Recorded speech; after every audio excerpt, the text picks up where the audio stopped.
Well, a man has been arrested after allegedly breaking into Kim Kardashian's home and taking one of her cars for a joyride. Wow, let's get some more. Here's our entertainment editor, Peter Ford. Pete, the house was empty at the time, right? It was, and it's a house in a suburb called Hidden Hills. Isn't that lovely and romantic? And a lot of people would be very familiar with the interior of the house, of course, by seeing it on the TV show for many years, which in fact you'd have to wonder, is that any kind of benefit to a potential robber?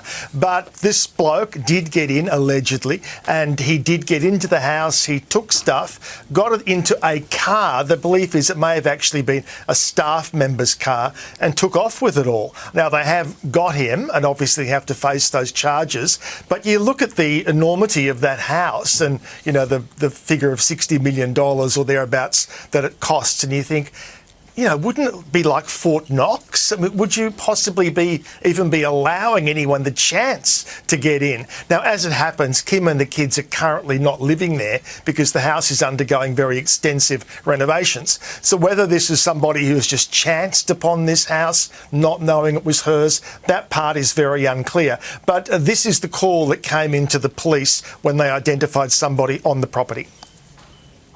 Possible break-in at location 10 to 15 ago.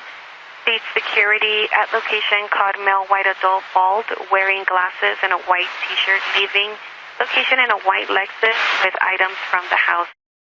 So, you know, in one sense, it's good that Kim wasn't there. In many ways, it's good that Kim wasn't there because you can only imagine she probably still does have, you know, post-traumatic syndrome as a result of what happened in Paris only a matter of years ago, you know, when 5 men at gunpoint, you know, held her in there as hostage and took all that jewellery. That's going to play with your mind down the track. So no doubt there'll be big meetings going on to try and sort out how this happened and how to prevent it happening again. But thankfully, Kim and the kids not there. Yeah. I'm really sure that's a gated community as well.